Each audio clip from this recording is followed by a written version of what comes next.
かわいい。あれれれれ。はい。見えるかな。はい。ババンババンバンバアビバビバビバババンババンバンバアビバボのババンババンバンバアビバビバビバババンババンバン。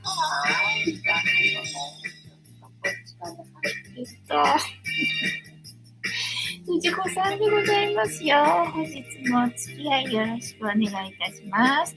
この番組はお休み前の約1時間、10時5分ぐらいから11時ぐらいまでの間、皆様と楽しい時間を共有して、いい夢見れるライブを目指しておりますので、皆様積極的に参加してくださいませ。で、番組の前半はこのようににゃんこにチュールを用意しておりますので、猫の姿がそこそこ楽しめると思いますので、猫目的で参加される方は、ぜひ番組の冒頭にスマホを握りしめ、パソコンの画面にかぶりつき、息も止めて瞬きもせずご視聴いただくことをお勧めしておりますよ。そしてそのままくたばらないようにご注意くださいませ。ちゃんとチャンネル登録とグッドボタンを押してスパチャを投げてからくたばるようにしてくださいね。で、今画面に収まっておりますのが白黒のクータくん、チャトラのマサルくん、画面に収まっておりませんが、グレーのグーちゃん、白茶のゆりさん、三毛猫のたまちゃんと、我が家には全部で5匹のかわいい猫ちゃんがおりますよ。で、5匹のかわいい猫ちゃんがいる生活ってどんな感じなのかなっていうのを、ちょっと楽しんでいただけたらいいんじゃないのかなと思いますよ。で、猫のことをもうちょっと詳しく知りたいなと思われる方は、概要欄のところに猫紹介してありますので、そちらを読んでいただけたらいいんじゃないのかなと思いますよ。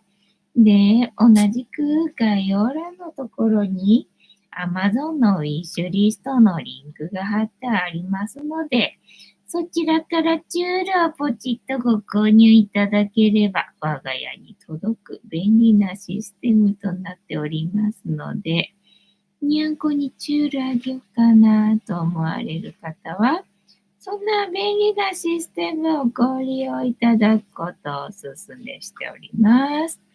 抹茶がザラザラの下でザリザリとお皿を舐めてる音が可愛らしいな。抹茶もやってまいりました。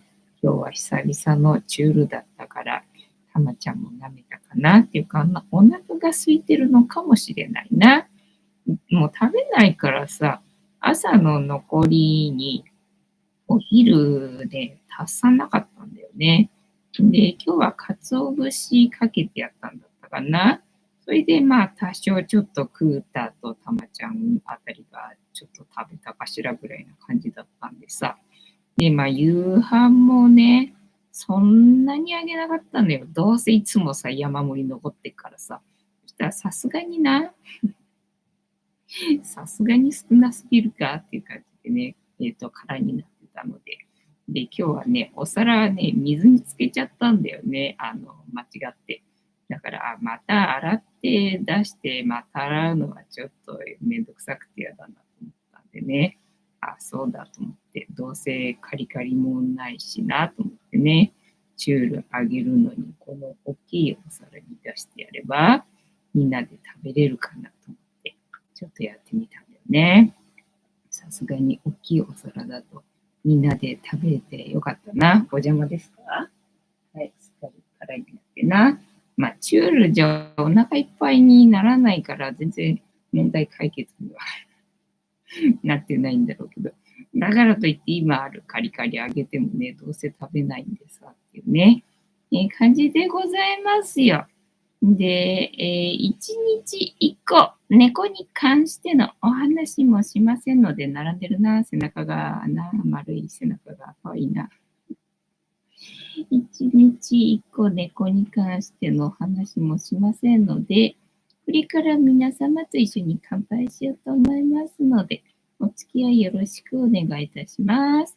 で、乾杯の時に Justice って言いますので、一緒にいていただけると嬉しいです。では、行きますよ。せーの。Justice にゃんこたち。あっち見ちゃってんな。Justice。あっちがさ、トイレの方向なのね。いつも朝さ、トイレから出てくるとさ、あの状態でさ、だから猫が3匹揃ってね、私の方を向いてるみたいな感じでね、最高に可愛いんだけどさ、みたいなな。気をも塩入りのお湯。ああ、寒いからって着込んでたからな。さすがに暑いな。はい。まあ、今日はそんなにもしかして寒くないのかもと思ってさ、なんか、これは着てなかったんだけどさ、さっきまで。いや、寒いなと思って、着込んで、勢いでマフラーまでして、で、ヒーターもつけて、なって最まで飲むからな。さすがにちょっと暑いじゃないですかって感じだな。神田さん、ジャスティス、ありがとうございます。てんたまさん、今夜もジャスティス。藤子さん、皆様、こんばんは。ボンソワ。本日もお付き合いよろしくお願いいたします。あ、そういえば、ふりかけ届いたのって今日の朝だったっけな。確か今日の出来事だった気がするけど。なんか今日の朝のことが、なんか数日前のことのように感じられて、あれいつだっけいつだっけと思ったんだけど、ふりかけ確か今日の朝受け取った気がするよ。ありがとうございます。まだ1年ぐらい持つからね。まだ開けたばっかりのふりかけがあるので、それがなくなってからね、ふりかけ食べたいなって思ったタイミングで、いただこうと思っておりますよ。備蓄用にね、取っておこうと思いますよっていうね、感じで、ありがとうございます。で、今日、ゴミの日だったんだ、そういえばな。なんか、そうだ、今日ゴミの日だったと思ってね、ゴミ出しをして、で、天気良かったから、まあ天気悪くても洗濯はするんだけど、で、農協行ったのか、晴れてっからな。で、農協行って、今日も寒かったな。なんか全然暖かくなかったな。なんか予報だと今日あたりからちょっとね、なんか緩くなってくるのかと思いきや全然普通に今日もいつも通り寒かったから、なんじゃこりゃっていう感じだったな。てんたまさん、いえいえ、お安いものでありがとうございます。はい、いくらでもお待ちしておりますよ。いくらでもお待ちしておりますよ。で、農協行ったんだな、農協行って、なんか今日はオレンジ色のものが置いてあったんだよね。なんかオレンジ色のものが置いてあるの、あれなんだろうなと思って行ったんだよね。で、まあ、いつも通り小松菜と、あと菊芋かながあったんだけど、そのオレンジ色のがさ、あれなんだろう、八作って書いてあったんだっけな。甘夏甘夏って夏の食べ物そうすると八作って今ぐらいの時期なんか甘夏だか八作だかわかんないけど、多分八作だったかなと思うんだけどさ、1個で150円なんだよね。1個で150円かと思ってさ、そりゃいらねえやと思ってね、今日も農協では何も買わず、で、またしてもスーパーに行ってね、なんか、割引になってる野菜はないだろうが、と思って、今日もその後スーパーに行ってね、で、今日はレタスに30%引きのシール貼られてて、で、普段レタスって私買わないんだけどさ、あとはキャベツも一応30%引きのシール貼られてたかな。で、キャベツとレタスはまあ同じ値段なんだけど、で、まあレタスは丸々1個っていう感じね。で、キャベツは2分の1に切られてるやつっていう感じね。だからレタスは丸々1個すぐ食べちゃうからさ。で、まあキャベツだったらそれをさらに半分にして、2日に分けて食べれるかしらみたいなところがあるんで、まあ、どっちかといえば、キャベツ買った方のがきっといいんだろうけど、なんか今日はレタスが食べたい気がするなと思ったんで、この中で何が食べたいかなと思ったら、なんかレタスかなって気分だったんで、今日は珍しくね、レタスを買ってきましたよっていう感じね。で、お腹が空いてたわけよね。で、朝からお腹空いてんだけどさ、何も食べるものがないからさ、ね、まだご飯炊いてないからさ、と思って、じゃあ今、このレタス買ってきちゃったから、早速レタス食べればいいかと思ってさ、レタスを4分の1に切ってな、フライパンに油入れて、で、レタス並べて、蒸し焼きっつうのかなっていう感じにしてね、で、醤油かけて、で、ペロッと平らげまして、ただまあ、ひとまずね、食欲はそこで一旦落ち着くんで、じゃあご飯炊くか、みたいな感じでね、ご飯炊いて、で、納豆をかけて、食べましたよ、お昼はな。で、昨日炊いた、夕飯に炊いた玄米半分残してあったやつな。それを今日はカレー味じゃなくて、備蓄してあった、じゃがいものパウダー状のやつな。それ入れて、なんだろう、じゃがいもスープっつうのかなのおじやみたいにして、またしてもわかめ入れてね。夕飯はそれで、食べました。はい、入るのかい入りました。はい。猫収納、完了でございます。北海道さん、ジャスティス。読めないぞ、ハートで。覆面にパクられたことのある北海道さんです。ああ、なるほどね。そういう時って、あれか、パトカーの中に乗って、なんだ、職質みたいな、なんかされる感じか。そういう場合はパトカーに乗ることがあるのか。はい、50%って感じだね。じゃあ、パトカーに乗る機会って結構あるもんなのかね。私が記憶にあるのは迷子になった時な。迷子になった時にパトカーに乗せられて、で、連れてかれたんだよ。その時に私はパトカー乗ったことあるかなっていう感じかな。てんたまさん、北海道さんは前科者だったね。前科者だったね。カニタンさん、パトカー乗った人の方が多い驚き。そうなのか。私からは50%だから半々なのかと思ったけどね。確かにパトカーってそんなに乗る機会ないんじゃんと思ってさ。なんか質問何にしようかなって思ってた時にさ、救急車の音がさ、聞こえてたわけよね。ただ救急車乗ったことあるかって質問は、なんか前にしたことがあった気がするんでね。使えねえなーなんてふうに思って、で、そっか、じゃあ、パトカーなら乗ったことある人少ねえんじゃねえかなと思ったんだけど、こちらもいいとしてもよかったなっていう感じだったな。てんたまさん。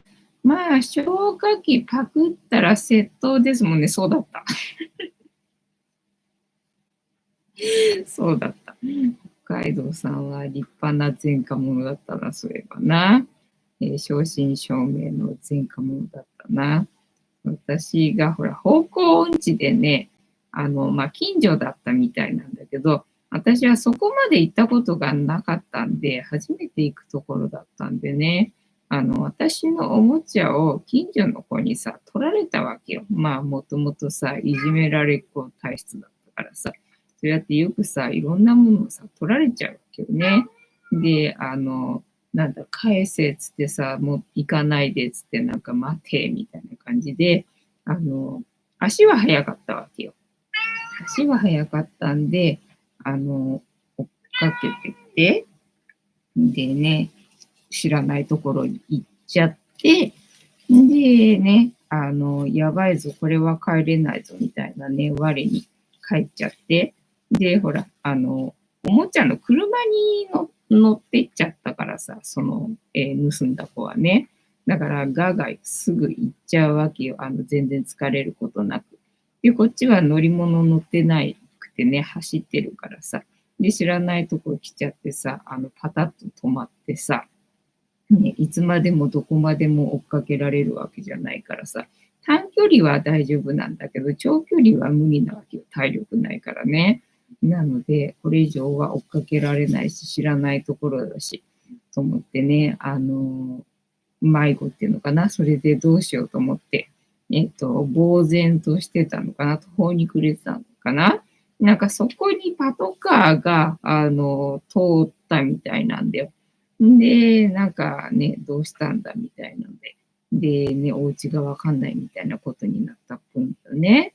で、それでパトカーに連れてかれて、で、ね、近くの警察署まで行ったらしいんだけど、で、まあ子供だからね、お父さんの名前とお母さんの名前しかわかんないわけよ。住所とかわかんないわけよ。まあそれで見つけ出してくれたんだからね、警察っていうのは本当すごいねっていうね、話だったんだけど、まあそれがね、近くの警察署よりも家の方のが近かったわけよね。それなのにさ、パトカーに乗ったもんだからね、ずいぶん遠くまで行きやがってってね、散々親にはね、文句言われて、もう散々な出来事だったなっていうことはね、覚えてんだよね。ここでその話は、なんか2、3回したかなっていうふうに思うんだけどさ。ね。で、そう、迷子になった時な。で、そのさ、お父さんのお母さんの名前だけで、両親を探すからさ、もう何回もまあ、私にさ、お父さんの名前は、お母さんの名前は、あなたの名前はいくつってね、もうね、ずーっと聞かれるわけよ。で、まあ、子供の感覚だからさ、なんかもうです、ものすごい長い時間に感じたわけ、それが。もう本当一日中っていうのかね、まあ半日っていうの、ずーっと同じやりとりがね、繰り返されてた感じで、もうね、発狂しそうな感じだったんだよね。もういいよ、返してよ。うちに返してよ、みたいな気になってたんだけど、まあその家がわかんないから探してくれてたのにな。まあ子供としてはそのやりとりがもううんざりで、もうそれが嫌で、もう早く帰りたいみたいなね、感じになってたんだけど、まあそれで結局見つかってね、親からしたらよくそれだけの情報でね、探し出したなっていうので、まあ感心してたけど、もうほんとこんな近所で、迷子になりやがってつって散々怒られ、迷惑なんだっつってね、散々怒られるみたいな、出来事が昔々ありまして、まあ私はその時にパトカーに乗りましたよっていうね、お話でございました。ねえ、てんたまさん、パトカーが通ってよかったですね。ね、どうだったんだろう。良かったのかな、何なのかな。それとも通らなければ、もう諦めて歩ってるうちに、家にもしかしたらたどり着いたのかもしれないみたいな、なんかそんな距離だったのかもしんないんだけどさ。だから来た道を帰ろうにも、なんか来た道も全然どこだか全く見当がね、つかなくなっちゃって、もうほんと途方に暮れちゃったんだよね。ね、てんたまさん。昭和は誘拐とか結構ありましたしね。ああ、そうだね。確かにね。それはあるかもしれないな。まあ、昔は近所の人が、今みたいに家族というか、なんかね、割と近所自体はさ、顔見知りっていうの、そういう近所付き合いみたいのは、一応今よりは多少あったと思うんだよね。今ってほら、隣の人がどんな人が住んでるのかって全然わかんなかったりとかするのが普通なんだけどさ、まあ大概この辺にはこんな感じの人が大体住んでるんだみたいなのは、なんとなくみんな把握してるような環境だったからね。だからもしかしたら、誰かがうちまで連れてってくれたことがあったのかもわかんないんだけどな。まあ、運良くというか悪くというか、パトカーが通ったもんだからね。それにさっさと乗せられて連れてかれてそんな感じでございましたな。まあね、親切にしてくれたんだとは思うんだけど、とにかくずっと同じことをさ、質問されて、で、何回も答えてんのに何回も同じ質問するからさ、もうバカにされてるんだなと思ってね。イライラしてたのよ。で、なんかお菓子くれたりとかするんだけど、なんかそこにあるせんべいだったりとかさ、まあ、チョコだったり、飴だったりとか、なんかそういうものをなんかね、あげるから、みたいな感じでね、なんとか機嫌を取ってはくれてたんだけど、いいよ、そんなものいらないから、もうその質問すんのやめてくんないみたいなね。なんかそんな態度だったんだよねっていうことは、覚えてるよっていうね、感じでした。あと何の話しましょうかね。あとは今日ね、今日はさ、朝ね、今日はとても良いことが起きるだったかな。今日はすごく良いことが起きるって、あの、言うんだったっけな、思いながら起きると、すごくいいことが起きるよっていう話だったんで、今日はそれをさ、やってみたわけよね。今日はすごくいいことが起きるって思いながら生活をね、してたんだけども、そしたら、そっか、これもいいことだ、これもいいことだって、結局だから普段ね、なんとも思わず普通にやってたことが、これはね、普通のことではなくて、とてもいいことだったんだなっていうね、ことに気づいてしまい、気づいてしまいな。なんて、いいことが起きてる連続の毎日だったんだろうなって、なんか結局感謝してしまった、日でございましたね。で、今日はとてもいいことが起きる。とてもいいことが起きるっていうふうにやってて。で、なんか夕方にね、久々にね、風呂掃除するかっていう気になって、いよいよ。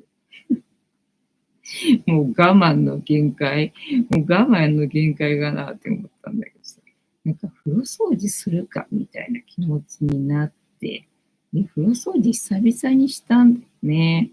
で、そうだ、この風呂掃除できる、この体と、あとその風呂掃除するのに必要な道具もね、すべて揃ってて、今さ、自分に必要なもの、すべて揃ってるんだよねって思うとさ、いやー、豊かだね。何不自由ない生活してんねって、なんかしみじみ思っちゃってさ、なんかね、思いながら、でね、風呂掃除ができて、今日はすごく良かったなってなんか思っちまったみたいな感じでした。ね、カニタンさん、ええ話やな。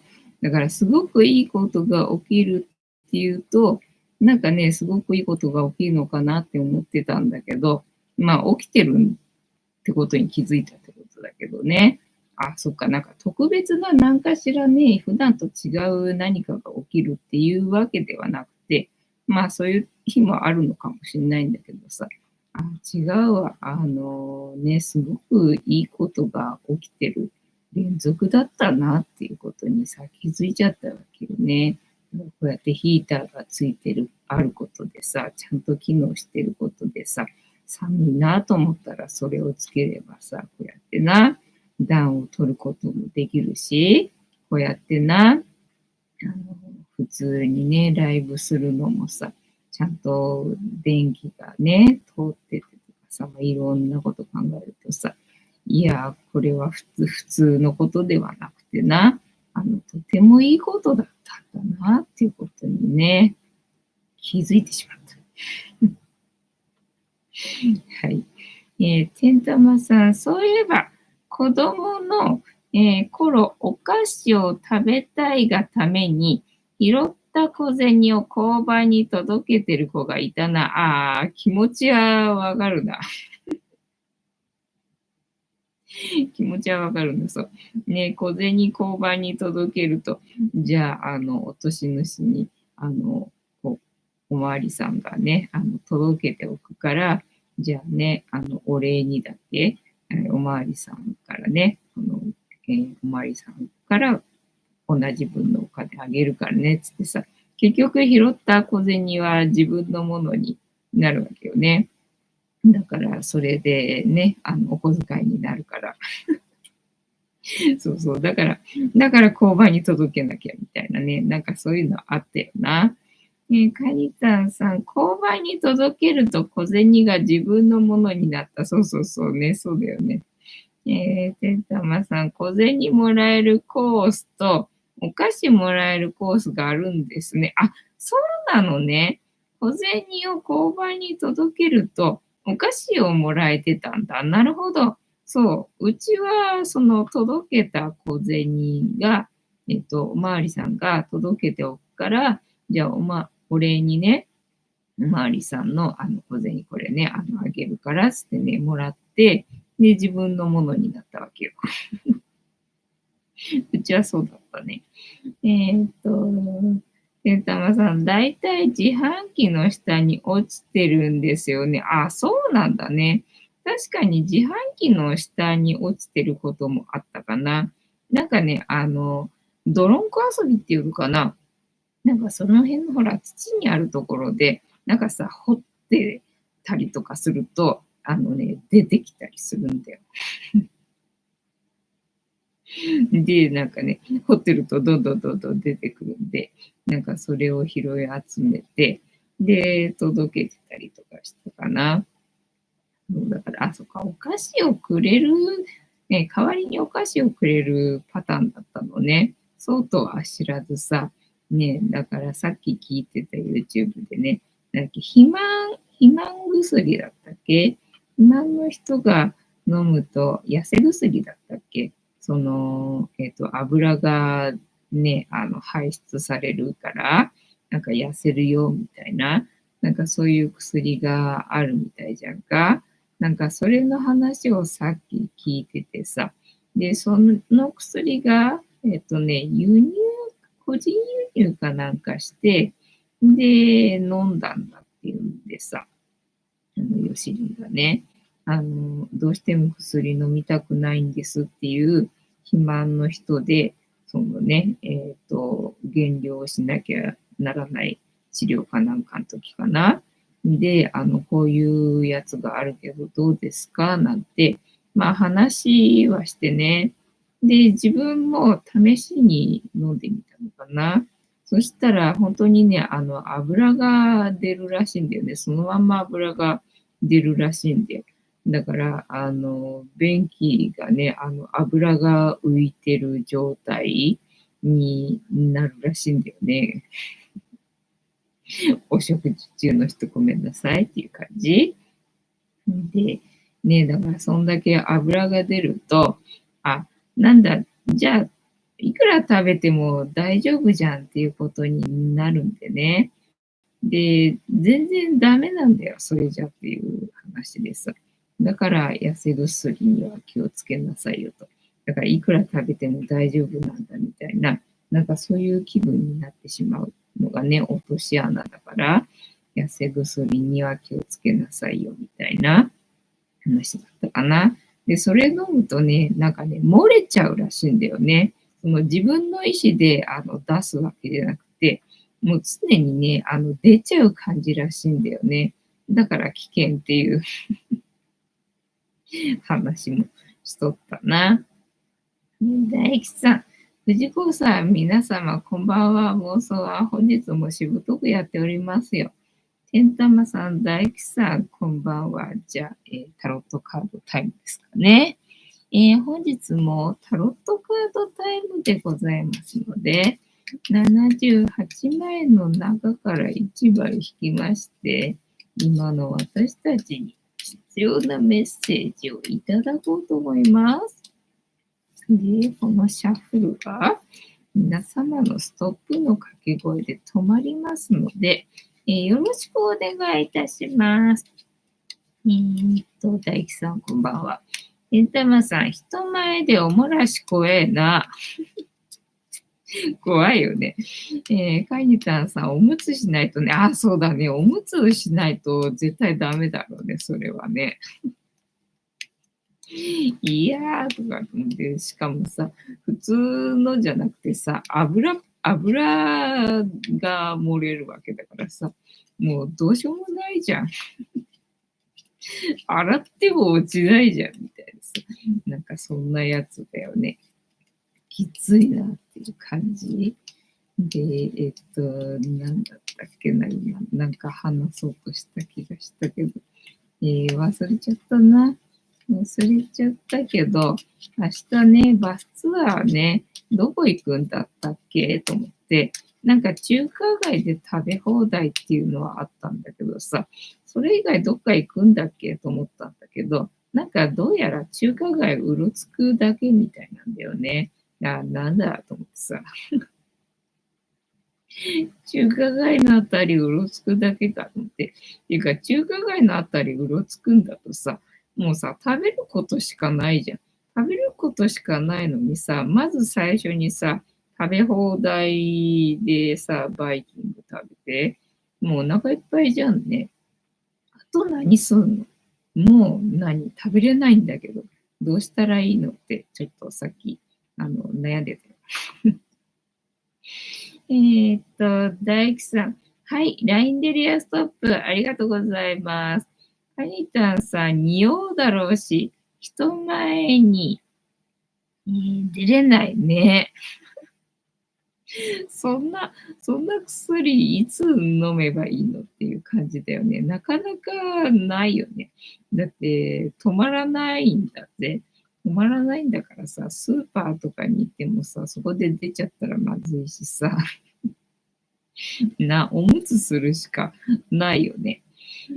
てんたまさん、そういう痩せ方してもリバウンドしますよ。そう。だからさ、なんかほら、目に見えるからすげえ出てるような感じがするけど、別にそんな出てないんだって。なんか3分の2ぐらいは、体にとどまったままで、まあ3分の1ぐらいはね、出てるかもしれないけど、そうやってね、ギットギトのを見ると、いや、すげえ出てる。これね、いくら食べても大丈夫だみたいな、なんか感じになっちゃうんだけど、そんなね、出てないから、だから、危ないよって話だったな。てんたまさん、そういう痩せ方読んだ。LINE でリアストップいただきましたので、ここから6枚置きまして、7枚目のカード。今の私たちに必要なメッセージいただこうと思います。じゃあ、いきますよ。せーの。1、2、3、4、5、6。で、7枚目のカード、本日はこちらでございます。せーの。じゃじゃん。またダイヤルから出てきた。豊かさのカードだね。なんか昨日もね、豊かなカードだったよね。有り余る富をどうやって使うかっていうカードだったじゃんか。もこれも豊かさのカードだよ。大アルカナだよ。逆位置だけどな。ね、今自分に必要なものは全部足りてるっていう話をしてたから、なんか豊かさのカードが出てきたのかね。女帝だったっけ？なんか久々に出てきたな。女帝、タロット。じゃじゃん。女帝、逆位置、過激、過剰、不足、どういうこと？タロットカード女帝の正位置は実り、逆位置は何かが過剰になっている。基本的な意味やキーワード、はい、お願いします。女帝は溢れんばかりの愛と実りを表すカード。あちこちに愛と美の、女神、アフロディーテ、ヴィーナスを象徴するモチーフが散りばめられています。あ、そうなんだ。恋愛や慈悲、友情や母性など、様々な形での愛情が溢れていることを描いています。また、女帝の周りでは生き生きとした木立が立ち並び、麦畑も豊作。女帝はあらゆる実りに恵まれているのです。そして3にナンバーを持つタロットである女帝のカードは豊かな生産性の象徴でもあります。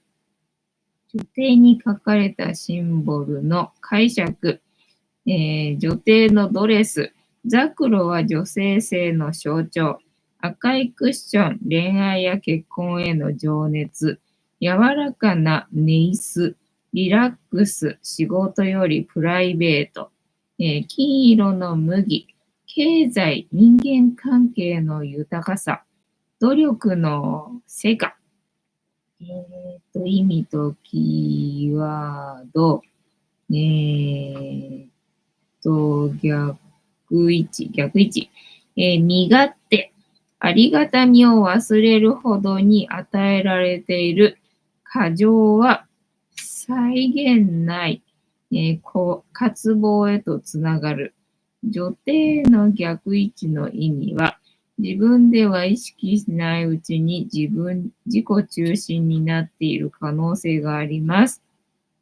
置かれている環境や手にしているものへの感謝が薄れ、謙虚さがなくなっている場合も、逆位置キーワード、不足もしくは過剰な状態、感謝を忘れる、輝きが失せる、勝手、倦怠感、打算的になっている、悩み別読み解きで、恋愛ではなく依存、要求しすぎ、仕事報われない、気力も結果も出ない、対人言い訳禁止、干渉しすぎ、されすぎ、決断、自分が得することを優先しそう、キャラクターに当てはめて読み解く逆位置、怠惰で先延ばしにしがち、はい、白黒はっきりつけることができない、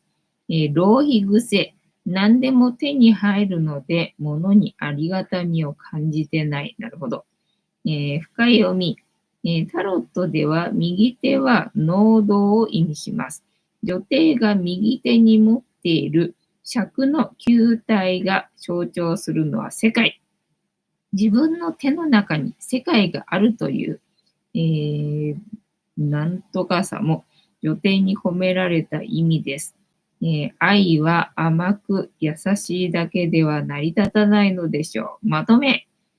愛が溢れるカード、女帝は、逆位置なら恵まれすぎて謙虚さを失う状態。なんだっけ、パンがないならケーキを食べればいいじゃないだったっけを表すカードでした。しかし、愛する心は本来豊かな幸せを生み出す力。正位置の場合は、周りに思いやりを注ぎましょう。逆位置の場合は、おかげさまを口癖にしてみるといいでしょう。はい、かしこまりました。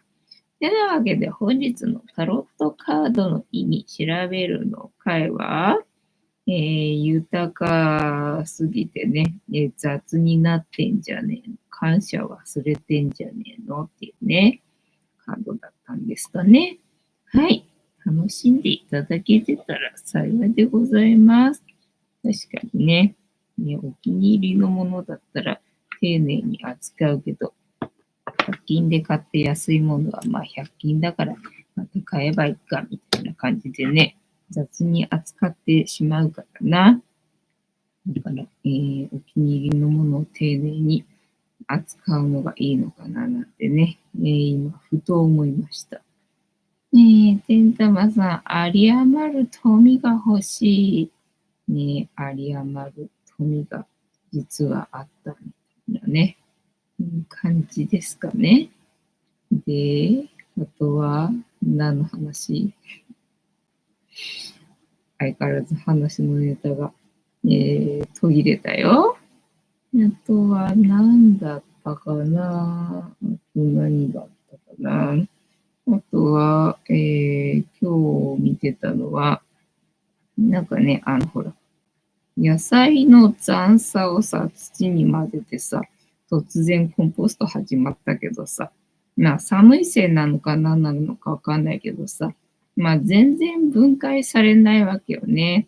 で、全然分解されないからさ、と思ってたら、それなりに栄養を入れないと分解はされないようなので、なんかね、化学肥料を入れてくださいみたいなこと言ってる人がいて、で、ちょっとは余ってるんでね、それを使うのもいいんだけど、なんか違う気がすると思って、なんか違う気がすると思ってね、とりあえず様子見みたいな感じでいたわけよね。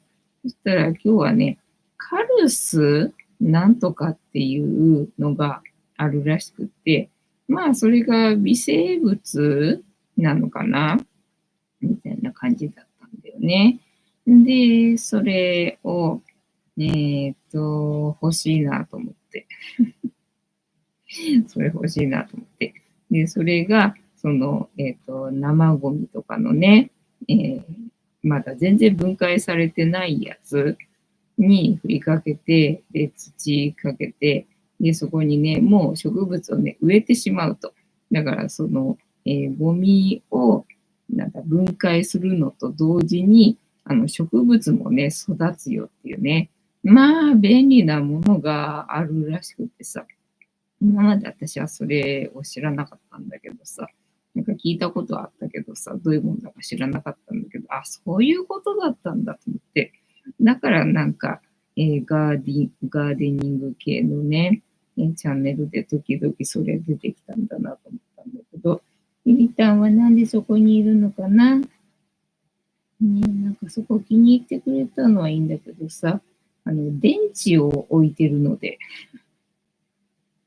電池の上にちょっとおしっこされると困るんだけどなっていうので、今ヒヤヒヤして見てましたよ。天玉さん、ナルト金時の焼き芋を使ったデザート。美味しそう。そうでね、中華街って何したらいいんだろうと思ってさっきさ、横浜中華街で検索してさ、YouTube 見てたんだけど、なんか私が行った、ね、過去に行った時とだいぶ変わってるっぽいな。なんかだいぶ変わってるみたいでさ、その食べ歩き、一時期さ、コロナの時ってさ、食べ歩きすんなとかって言われてたじゃん。だからね、なんかいつの間にそんなになったのって感じなんだけど、食べ歩きスイーツみたいのがね、なんか、人気というか有名というかそういう感じで、ただどこもかしこもさ、紹介してるものがさ、全部一緒なんで、それしか逆にないのかなっていう感じなんだけどさ、なんかどれもこれも私は、興味を惹かれず、どれもこれも興味を惹かれずな。まあ、そもそも食べ放題で食べた後に、食べ歩きなんかできないしね、食べれないしね、みたいな感じなんだけど。だからまあ、強いて言えば、あんまんね、肉まん、なんか昔は肉まんばかりだった気がしたけど、あんまんもあるんだなっていう感じでね。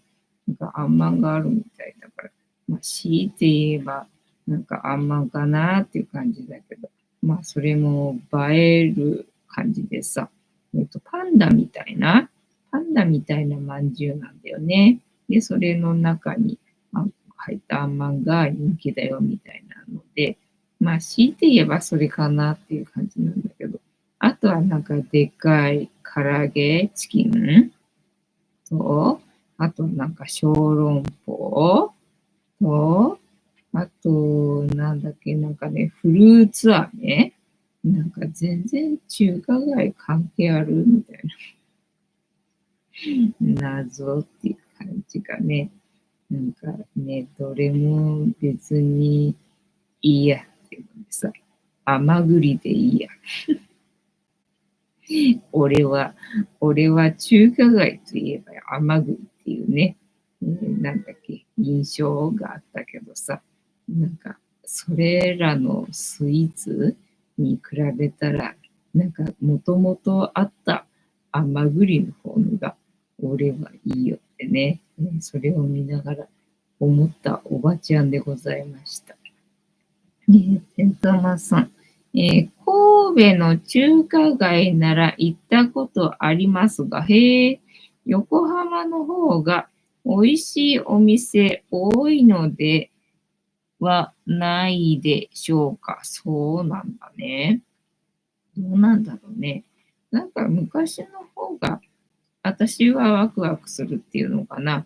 肉まん、でっかい肉まんがさ、よくね、あったんだよね。まあ、今は肉あんま食べないから食べないかなって思うんだけどさ。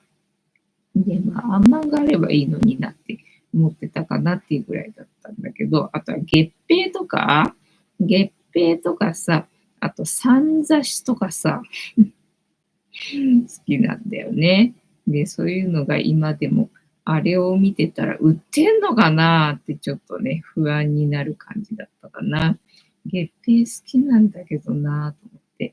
あとはなんか中華街に行ったら、なんか行くべきお店みたいな感じでね、普通に食事になっちゃうから、食事はいやもうした後なんで、した後なんでね、なんかそれ以外で何をしに行ったらいいんだろうっていうのがさ、ちょっとね、読めなかったっていうね、感じだったよ。そんな多いのかね。なんかみんなね、同じだったんだよ。パンダみたいな、まんじゅう屋さんね。あとは、小籠包と、あとはでっかいチキンと、あと、なんだっけ、フルーツ飴。なんかみんな同じだったんだよね。なんかそれしかないのかなっていう感じだったよ。天玉さん。高知の日曜市とか、ワクワクしますよ。日曜市ってわかんないけど、そう、さっき高知のさ、映像を見たんだよね。海がさ、めっちゃくちゃ綺麗で、いいなぁ。高知ってそうなのと思ってさ、いいなぁと思って、ちょっと行きたいなってさっき思ったんだよね。天玉さん、神戸の場合、中華街から離れたところに美味しいお店が多いですね。だからさ、食べ物屋さんばっかりじゃん。もうこれ以上食べれないのに、あと何して楽しめばいいんですかっていうのがね、もうね、なんだ、どうしたらいいんだっていうのがね、今悩み中だよ。天玉さん。京浜ですね。京浜で合ってるかな違うかなね、そんな名前のパンダいなかったか、ね、和歌山にパンダいるよね。全部、浜っていう文字が入ってるな、パンダな。で、あと3分あるよ。てんたまさん、確かにお腹いっぱいになったらもうね、楽しめないだろう。あと何したらいいの？もうお腹いっぱいで動きたくないのにさ、何すればいいのって思うじゃん。桂浜。あ、なるほどね。桂浜か。そりゃあ失礼しました。ねなんだっけ。音読み、訓読み。音読み、訓読みで、どっちだったっけ。中国は、音読み、訓読み、どっちしか、なんか片っぽしかないんだっけ。で、日本だと音読みと訓読みと両方あって、で、それがやばいらしいんだよね。まあ、やばいっていうのは、逆の意味な。日本人が、強い、なんだ、秘訣が、両方あるっていうので、で、GHQ がそれに気がついて、まあ、言葉を変えるわけよね。戦争して、勝った国はね、負けた国の言葉をさ、まず変えるっていうのがあるんだけど、まあ、それでね、日本語から、正しい日本語をね、消していくっていうことを、まあ、されてて。ただ、それされると、日本人は弱くなっちゃうんでね、やばいっていうので、正しい日本語を、守るっていうことをね、やってる人がいるらしいんだよね。だから日本人は、なんだ、正しい日本語を覚えることをね、なんか他の外国語を覚えるよりもやった方がいいんじゃないのかなっていうね、感じ。てったまさん、龍馬の、銅像が建ってます。龍馬かな違うかな。坂本龍馬の龍馬かな違うかな。わかんないんで、あんまり歴史詳しくないんでな。で、まあね、好きな人がいっぱいいるんで、ヒーロー的な感じになってるけど、実はね、逆だからなっていう話だよな。と、てんたまさん、500円払って日本語検定受けたことありません。あ、5000円か。失礼しました。5000円払って貨幣そうなんだね。ね、だから今、なんか変なことが起きてるらしいじゃん、やっぱりさ。もうほとんどね、日本にいるのは外国人ばかりになって、でね、留学生かなんかで、日本に来て勉強してるにもかかわらず、なんか母国語を必須にするとか言って、だから日本に来てるのにさ、なんで母国語を必須にする必要があるっていうね、話で。なんかね、日本に来て日本語を使わせないっていう感じになんかなってるんだよね。なんか日本語を消したがってるなっていう動きがさ、今見受けられるわけよね。だから日本人は英語喋れないとかって思わずね、ガンガン日本にいるんだからね、堂々と日本語使えばいいんじゃねっていう、感じでございます。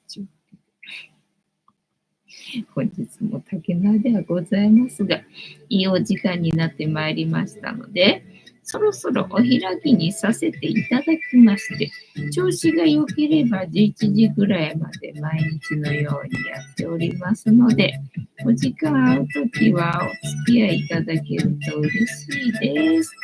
で、私の人生の目的は、私の笑顔で私とみんなを幸せにすることですので、チャンネル登録がまだの方はチャンネル登録とグッドボタンを押してスパチャを投げといていただけると私が笑顔になりますのでよろしくお願いいたします。あと、ご無理でなければお友達へのシェアもよろしくお願いいたします。猫の姿が物足りなかったよって方は、このチャンネルには猫の動画がいっぱいありますので、そちらを全部見といていただけたらいいんじゃないのかなと思いますよ。てなわけで本日もお付き合いありがとうございました。次回も見てくれるかな？はーい。いいとも。じゃんけんぽい。はい。ではでは、いい夢見てね。おやすみなさい。バイなら。